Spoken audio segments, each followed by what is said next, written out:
Time management is an absolute myth. It's what you prioritize and do in the time that matters.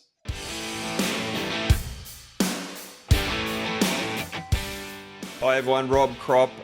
Really looking forward to today's episode. Welcome, Dan. How's things, mate? How's the week been? I'm good, Rob. Hi, everyone. It's been a busy week. I just wish I had a little bit more time. I wish I had a lot more time. It's been way too busy for me. You're stitching us up, aren't you? You're kind of amplifying a little bit because we're talking a bit about busting open this time management myth. You're just playing it up a little bit for the audience, aren't you? I am. I'm just sort of echoing what we hear on a weekly basis from most of the people we talk to, which was when you ask, how's the week been? It's been really busy. It's just You're going to get to know us. You're going to get to know us a little bit over the time. We've both got quite sarcastic, dry humour, don't we, Dan? We do. We like to play around a bit, but it's all part of the game. It's all good. All right, well, let's get into it today.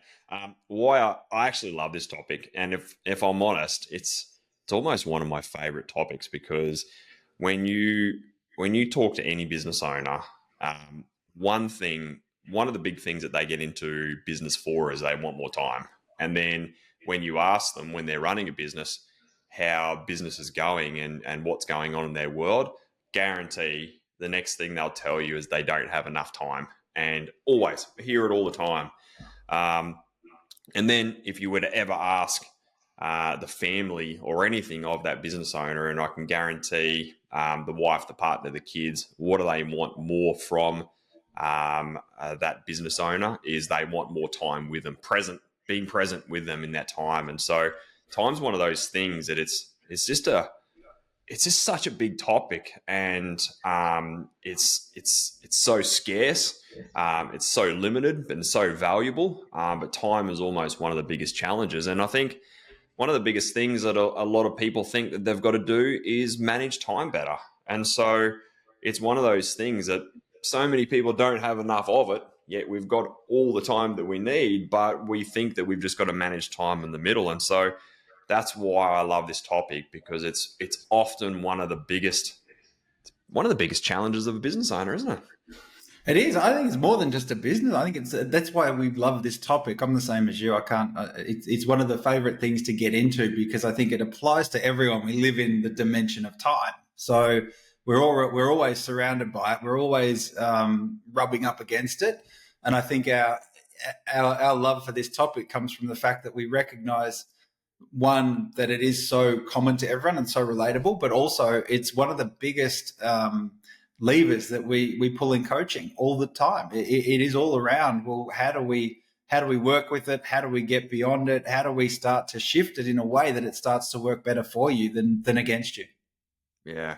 So what we're going to do in today's episode is there's a few things that we're going to work through in today. Is number one, we're going to really break through the time management myth, and that's going to be a big one. So we'll talk a little bit about that. What we also want to do is challenge the listeners' relationship with time. I think that's a big part where if we can start to understand what our relationship is and how we can challenge that relationship, then we want to go down and talk probably through probably three main key principles around how our listeners can change their relationship with time. And then what we're going to do is this is going to be part one of a little series that we're going to do. And in our next episode, what we want to start doing is really start shifting the conversation from time management into decision management and really start shifting that. But today we've got a lot of things that our listeners can walk away with, and hopefully we can challenge their mindset. There's a big part of this podcast. It isn't just the how-tos from it, because first we want to really challenge our mindset and our relationship with time. And then stick around for the end. Make sure you listen through for what those key principles are, so that following on from this episode, you can get rubber meeting the road and going from there. So this topic is really, really important, because unless you start to change your relationship with time, you'll always use time as an excuse, and you'll never actually achieve your true potential in life, because you never feel like you've got enough time to be able to do the things and spend time with the people that matter most. And that's why this topic is so important. And it's actually one of the biggest things that I know that once I had a huge breakthrough early in my journey, this breakthrough was what catapulted me to another level. And so that's why I love this topic and why it's so important. Yeah, and I think Rob, you're right. I think people look at time when we started. I said you rub up against it; it's always around you. But people look at it as some sort of thing, and it's something to be worked on in the sense of managing it. We hear about time management so often, but I think the big shift, and you and I do this all the time with the guys we coach, is talking about a relationship with time and really having that idea that I've got a relationship to time, whether it's healthy, unhealthy, realistic or not. There's something that's going on there that is working both ways. So I think when the relationship to time changes, and I know for me we might be able to talk about that, and even for yourself, but when that relationship with time absolutely changes in your own mind, that's when the game shifts. So I reckon a question for you off the bat would be when or how has your time or your relationship to time changed over the years? Yeah, it's a good one. I know when I first started my coaching journey, I've been in business coaching now for 14 years. And I know at the start of when I first started coaching, I was a one-man band coach and I was literally trading hours for revenue. That's where I was at. And for a lot of our listeners, it's the equivalent of being a one-man band tradie, where you're on the road wearing all the hats, doing absolutely everything, selling time. And that's where I first started. I know at the peak of when I first got into coaching, I got up to 20 one-on-one clients, and I absolutely capped out because as there was literally no more clients that I could fit in the time. And I think it was in around that time I always used to say, I wish I had more time. I wish I had more time in my day. I've never got enough time. I used to always use those throwaway comments, and it probably wasn't until I I really recognized that I reckon is when I really wanted to start to play a bigger game, and I wanted to build a coaching business and have a team that I probably started to respect more leveraging my time, and that was the shift for me. I reckon it was when I started to recognize that if I wanted to play a bigger game, I had to have the realization, and I did have the realization that I couldn't just have more time. I needed to leverage the time that I got.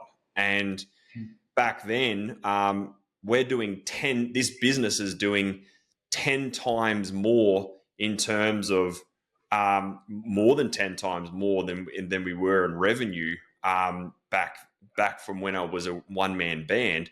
It doesn't mean that I'm working 10 times more hours. It's just that I'm leveraging the hours I've got. We can have plus 10 times growth, yet I'm actually working less time today than from where I was at a one man band. So I think for me, it was along my journey over these last 14 years, it's been probably respecting how to leverage my time. Um, Also knowing the value of my time, that as I've moved through my roles, from being a coach to a manager of a coach to leading and running a coaching business and doing other things in investments and property developments and all those types of things, it's probably the bigger the game that I wanted to play, I had to put more respect on the value of my time. So I think it's really leveraging the dollar value of my time, but then also, like, I'm a young guy and I feel like I've achieved a shitload of things in my time. It's how I've used my time, and that's why I feel like I've done so much in my short years, because I make my time count. I feel like I'm a bloody good executor in the time that I've got, and I'm really clear on where I want to go and what I want to do, and making sure I really prioritize the things that matter in that time. So for me, it's leverage, understanding the dollar value of my time, and really respecting it and making sure I'm working on the things that matter. So I reckon they're my big three things that I've really learnt over the time. Um, Yeah, that's great. They're big topics, aren't they? I mean, the concept of how do you leverage it, how do you do all that sort of stuff, huge. what about you, mate? What's been your big learnings over the time? Do you reckon? I think I think it's a slightly different. I think for me, as I think about even growing up, you know what I mean? Like you start growing up and you have dreams and you have hopes and you have ambitions and you want something more out of the life that you have. And usually what comes up after a certain point is, well, when am I going to get the time to do it? Okay, so where do I go from this current state to where I want to go? And then as you get into roles at work and different things that happen through your career, and our listeners will be listening to this guy, and they might be on their journey of getting out of being on the tools or stepping into the office or whatever it might be. And as you get more responsibility, you get a bigger business, you get more complex in terms of the life that you're living, be it with family, kids, or whatever. It's always going to come up, this sort of idea of, I wish I had more time. It's just the default process that we go to. So for me, when that changed is I remember it so clearly. And it was a moment where I heard someone use the phrase that you need to think about it differently, otherwise change your relationship with time. But thinking differently in terms of, you have all the time there is. There's no one else that's got more time than you. Everyone's got 24 hours in a day, even the people running multiple companies, running way bigger businesses, having bigger lives, having bigger families, whatever it is, everyone's got the same amount of time. So when you start changing it to you have all the time there is, then that next question isn't, I wish I had more time, but, and I think this is where you got to really quick in your journey, is, well, what am I going to do with it? What am I going to actually come up with as how am I going to spend it? What am I going to do? And what's really important to me in the time that I do have?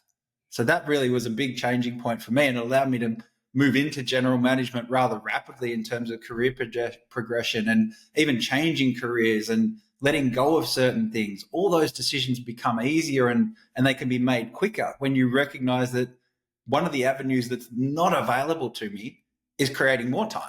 It's got to be, what am I going to do with what I've got? And then it becomes something that we'll probably talk about later on, is what are the decisions I'm going to make around?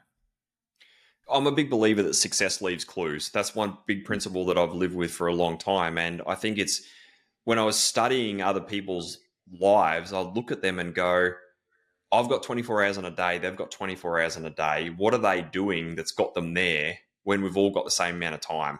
And I think that's where leverage came in for me, the leveraging the time that we got. And that's why that was such a big, a big penny drop moment for me. And I also recognize that those people who achieve amazing things, whether it's in sport, business, or other areas, they respect their time, they fiercely protect it, and they know their value, their own self-worth and their value around time. And so you're right. That's why time's been such a big topic for me, because all of us have got 24 hours in a day. And when you ask any person, they think, I've just got to manage it better. And that's why this big topic around, it's not time management. We cannot manage time. There's no such thing as time management. It's an absolute myth. And the moment that people realize that it's the one thing that cannot be managed, then that enables us to understand that we're trying to control the uncontrollable, aren't we? Yeah, it's almost like the biggest ego trip in history to think that somehow you can manage time. When you sort of step back from it, it's like, well, hang on, who do you think you are that you can manage and manipulate time? It's a complete fallacy. But when you have that realization and you start to really live by those ideas around what you just described, or the fact is, I've got to keep remembering I've got all of it already. I can't. I'm the richest person in the world when it comes to time. I'm the same as everyone else. So that's really important, I think. And I think that relationship that most people do have, though, isn't one that's helpful or handy. It's sort of built out as an excuse, and it's almost an adversarial relationship with time that people have. So I think that's where we're at the moment, and none of that's helpful. In fact, most of it, and we can probably explore some of these ideas and some of these things that people do have, just to really make it in the clear. And for people listening, what are some of the relationship, or how do you describe your relationship with time? Because most of it's absolute bullshit. Yeah, it's crap. And a lot of it is, I don't have time. There's not enough time. I wish I had more of it. It goes too fast. There's not enough hours in the day. They're the common catchphrases that I know I'm being guilty of saying. I still say it from time to time. I'm sure you say it. But they're the common things that we hear all the time. Is that and they're all crap. It's so not true, is it? No, it's not. And I think we now do it with the guys that we coach regularly. They know that we're going to call them out on these excuses whenever we hear them. It's a matter of, oh, I wish I had more time. It's always the refrain or the comeback from me is you've got all the time there is. Like we live a relationship, and changing that adversarial relationship where it's not enough or don't have enough, whatever it might be, changing that to we've got to call that out, because the patterns and the habits that follow from having that mindset are so detrimental to what people are doing. So there really is, and I think this is the myth that we're overall talking about, is that there's no such thing as time management. Time manages itself just fine.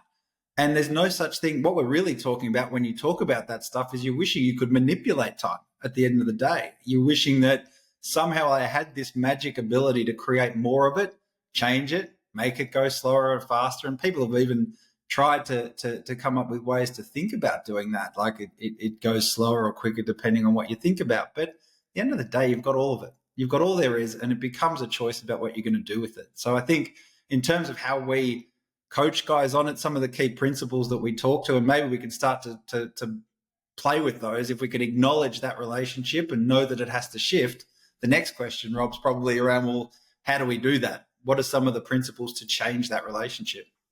Yeah, I think for me, key principle number one is recognize and stop using time as an excuse. And I think that's the first key principle that we can have, because far too many people use time as an excuse of why they didn't do things. I ran out of time for this. I don't have enough time for that. I've got no time to look after my health and well-being. I don't have time to be able to do this in business. I'm so busy in business, I didn't be able to spend quality time with my family. And I think all that is just an excuse, and we're using time as the excuse around why we did or didn't do things. And I think it's the facing the facts moment around that is that's let's call a spade a spade. It's an excuse in the end of the day, isn't it?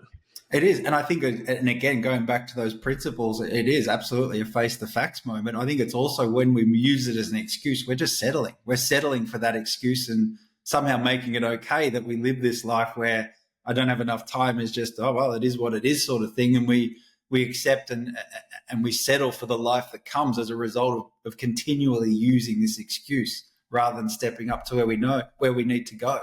And I think you've got that saying you love to say to the guys, and I'll let you say it, but it's so powerful when we start to really challenge ourselves in this area. Yeah, for me, my favorite saying around this is instead of saying I don't have time, try saying that's not a priority and see how that feels. And I don't know where that quote has come from, but and I'll say it again, instead of saying I don't have time, try saying that's not a priority and see how that feels. And because I think what we've got to stop doing is using time as an excuse, and what we've got to start doing is being really honest with ourselves and the people around us what our actual priorities are. Because the reality is that the reason why we do or don't do things is because it's just not a priority to us. We don't know how, we don't know why, or it's just not a priority. And so instead of people saying, I didn't have time to be able to go to the gym this week, let's just be honest and call a spade and just go, going to the gym is not a priority for me right now. And I think then when we, especially as, especially for those of us who are husbands, partners, got families, run businesses, whether big, small, or otherwise, regardless of what the complexities are in our world right now, if you are really clear with yourself around who you are, where you're going, and what is a really true priority to you, then you minimize the use of using time as an excuse of why you did or didn't do something. And I think that's the difference between the haves or the haves not, is that's that self-awareness around what's important, what's not. That's the key distinction here, I think. Yeah, absolutely. It is. I think that ability to turn it into a question of priority rather than a question of just is there enough or is there not enough it's a game changer. I love that quote. I really do. And we'll talk more about it when we get towards the end in terms of actionable steps and how you can bring that into what we want you to start to work on as you start to change that relationship with time. It's a really good tool to use to just sort of really level up and start accepting and facing those facts and stop settling for the first excuse that rolls off the tongue, which is I don't have enough time. Because when you look at really highly successful people, regardless of what field they're in, they know what they want, why they want it, and what's the most important thing for them to get done. And they they do that at the expense of a lot of things. And it's almost to some degree they've got to sacrifice this to go and get that. And instead of trying to be all things to all people, do all things, they have laser like focus where they know they're very good at knowing what their priorities are, and then in the time that they've got, they prioritize the things that matter in that time. And that's the difference between the haves and the have-nots, because they don't then use time as an excuse to be able to go, I don't have time for this, I don't have time for that, I don't have time for this. They often go, well, I know where I'm going, I know what I want and why I want it, and then these are my priorities to be able to get there. And yeah, they might ruffle a few feathers along the way, but they just prioritize what matters in the time that they've got. And that's when you eliminate the excuses around it, because that when you make an excuse around something, you're justifying why you haven't done something that's not important. That's the truth. That's what an excuse is. And that's why we keep saying to clients all the time is, instead of saying you don't have time, say it's not a priority. And it's like saying, well, instead of saying I don't have time to go to the gym, just say it's not a priority for me to go to the gym right now. Or if you don't have time to do business development, I don't have time to do business development. You know what? I'd rather people say, you know what, business development is just not a priority for me right now. Well, the next level to this is, oh, I didn't have time to catch up with my family this weekend. Try saying my family are not important to me. That's when it becomes a sucker punch to help people realize that, well, if they are a priority to them, then maybe they're not utilizing their time well. That's when you can feel it and go, oh, that hurt. I've just said to myself, things aren't a priority, but I know deep down they are. Maybe I've got to change up the way I'm doing things. Yeah, and that's calling out the excuse for the bullshit that it is, right? And I mean, you imagine you've got to think about who you're saying these words, this throwaway excuse of, oh, I just don't have enough time. Not now, I haven't got time. Who do you usually say that to? It's the people that are closest to you that are asking for that. And when you do that, that's when you've got to have the awareness in that one moment. If you do it once, I guarantee it's going to hit you like a ton of bricks. If it's a habit that you've got, really listen to who you're saying it to. And then in your mind, go, hang on, what if I just said then it's not a priority? Then what's going to happen? How do I feel about that? And I think that's the moment where you start to understand, holy shit, this is real. Like this whole idea of time and this relationship is so important, because if I get it right, everything starts to shift. Not only what you were saying before, but using it as an excuse to say no to things. We're going to talk about it in a moment, but what you say no and what you say yes to is how you prioritize, right? You're always going to be saying yes or no to something, but being mindful about it, I think, is the way to do it. Not just run around based on other people's priorities, or run around based on whatever feels good in the moment. There's got to be some direction, some course to it, especially if you're trying to get somewhere in business. I mean, there's no way you can do that without having some focus. So yeah, it's just so critical. Correct, because then when you say things aren't a priority and you know they truly are, and you're out of alignment with who you really are, then that enables you to make change. That's the thing, and that's why I love that quote, is because changing those two things is where you start saying, oh, it's not a priority. But if you know deep down it is, then it helps you have that realization and awareness to be able to go, well, there's incongruency. I'm using an excuse. I'm incongruent to where I want to go. I've got to make change, which is principle number two. Is we we've it's the concept of what we say in Pravar as LVTs, or low value tasks. It's that whole LVTs, where principle number 2 is stop spending so much time on LVTs. And I think for me it is if people aren't moving to, if they're not congruent to where they're going, they don't have time for things that they say they're important. It's often because they're filling their day with things that are of low value in time. And let's use a business owner, for example. They're doing one and a half, $2 million. They've got a bit of a team around them. They're at that point where they're working 60, 70, 80 hours a week. Why are they doing that? And they're encroaching on their family time, working nights and weekends to do the things that matter. Why is that happening? Is because they're filling their day with low value tasks. It's going and doing deliveries. It's doing the admin. It's doing bookkeeping. It's picking up things with site, going to the supplier, picking up this so that they can keep their ground crew busy. All those things are just low value tasks at the expense of high value tasks. And this was my big breakthrough moment for me, as I had to realize what if I only had limited time in a day, am I spending my time on the most highest value activities and a dollar value around that? And so when you stop doing LVTs, it makes way for you to be able to work on high value tasks. And that's where progression comes in, because you stop spending time on the things that don't create progression. Yeah, and you're focusing on now we're talking about focusing on the tasks themselves rather than this sort of mythical idea of, well, if I just had more time, I could do it all. You don't. So now what do we do to change the relationship and get a different result is really focus in and dive in and say, well, where am I spending this time? And then categorizing it. Is it a high value task? Is it delivering what I want? Is it getting me to closer where I need to be? Or is it a low value task and it's just something I'm doing that fills in time? Do you know what I mean? It's that thing that you're sort of talking around. I'll fill in the time. I'll just go and do this. I'll go and do that. And then you reach the end of the day and you go, well, I wish I had more time. Like, it's crazy. Once you can start to identify and label your tasks as either high value or low value, you've then got another way of being able to rank them. And your way you think about time changes. You're worried about what you're doing with it rather than just how you feel about it, which is two different things.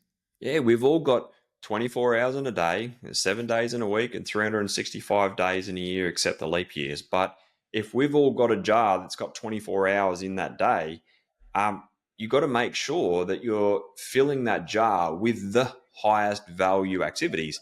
Now, that doesn't mean you just stop doing those low value activities. That's where that word leverage comes into play, where you've got the only way to be able to replicate, duplicate, and create leverage is through good people, good systems. And so you leverage your time through good people, good systems, and good structure around you. And that's where growth and expansion and comes from, because it's not that you talk to the big guy upstairs and go, you know what, bless me, big fella, give me 30 hours in the day. It's not how it works.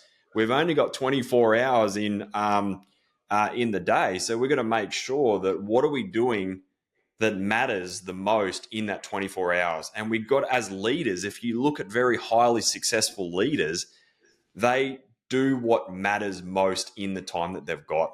They don't get bogged down in low value activities, because when you say yes to a low value activity, you're inadvertently saying no to a high value activity, which is going to help you move forward. And that's the difference between the haves and the have-nots. Is it's not that they've got more time, it's just that they do what matters in the time that they've got. And that's the difference, isn't it? Yeah, and I think that's probably our third key point when we talk about that stuff is they're intentional with their time. They really are. I mean, there's that idea that if it's what you do that matters, then you've got to be really intentional with it, because high value people love to be intentional with their own time, and they love finding people that aren't intentional with theirs, because that's where they get their leverage from most of the time. So you need to be aware of that as you go through your journey, that being a yes man is probably one of the worst things you can be with time, because you're just saying yes and leaving it open for anyone to come in and create urgency in your world that you're going to be responding to nonstop, because there's no end of urgency. It's always going to be around you. You're always going to have people demanding things of you. It doesn't go away. It's probably another myth and maybe a whole nother topic, but the idea that we can get through that list of all that shit and then I'll get onto the important stuff is really hurtful in terms of how you're viewing and setting up your world for success. Because unless you start to become intentional with time, then it's going to get filled in for you by other priorities and other urgencies, most of which will be LVTs in relation to the world that you want to create for yourself. What do you reckon causes being a yes man? What causes that, you reckon? I think mainly people will want, I think it's that validation. I think there's two parts to it. Either people are looking for validation and that acknowledgement. So if I'm a yes man and I do something good, then people are going to look favorably upon me. And I think there's the other side of that coin, same coin, is if I don't say yes, then people are going to think poorly of me. So it's really, I think it comes down to that coin of what others think about me. And if you're driven by what others think about you, then you're saying yes or no to things, or your ability to do either is going to be all driven by what other people think. So I think from my answer, Rob, in that sense is I think being a yes man comes from that fear about what other people think about you. Yeah, because it comes back to that quote by Kim Gast is if you don't value time, then other people won't value it either. And it's almost that where if you look at highly successful people, they value their time. But for those people who are yes people, they often don't value their time and they spend their time at the expense of what matters to them to keep other people happy. And that's why it's almost like the yes people go round and round and round in a circle because they're people pleasing. They're trying to make people happy. Now, you don't want to just become rude and abrupt and arrogant around it. But if you look at highly successful people, they know who they are, what they want, where they're going, and they're unapologetic about valuing their time. But that's why I love that quote from by Kim Gast is because unless you truly value your time, people just won't value it around you. And then if you don't respect your time, well, why would other people respect it? But that means that you're right. You have to be intentional about it. You've got to know what you want, why you want it, where you're going, and make decisions that are in line with that. And then you fill your day with high value activities.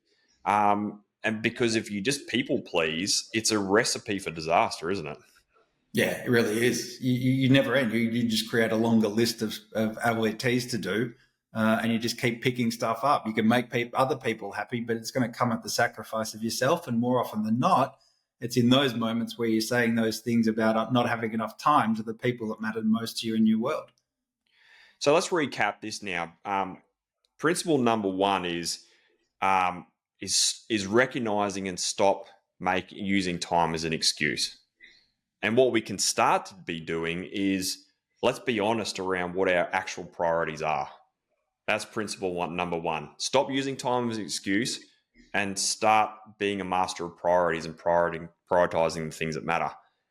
Principle number two is over time stop doing LVTs, low value tasks, and we can either don't do them or delegate them out over time, and that's where that concept of leverage comes through. So stop doing LVTs and start focusing on HVTs. Start focusing on high value tasks and value the time that you've got.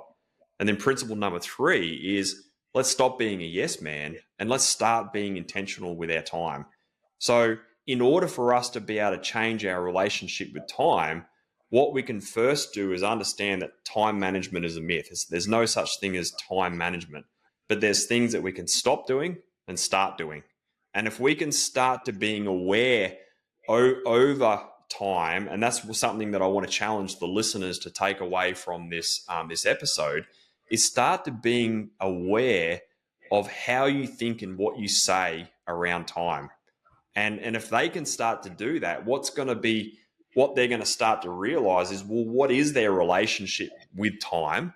And what can I stop doing and what can I start doing? And the moment that they stop and start doing those things, then that's when they're going to be able to move forward a hell of a lot more. And they're going to be able to build a business and live an amazing life and recognize that they can have all these things in their world and not feel the constraint of time. And so that's some actionable steps that our listeners can take away from today. And the point that I want to really hit home from today's episode is time management is a myth. Time management is an absolute myth. It's what you prioritize and do in the time that matters. So hopefully you've got a lot out of today's episode. And I want to really challenge you to start changing your relationship with time, because if you can do that, you've got the ability to build an amazing business and wealth and live an amazing, fulfilling family life at the same time.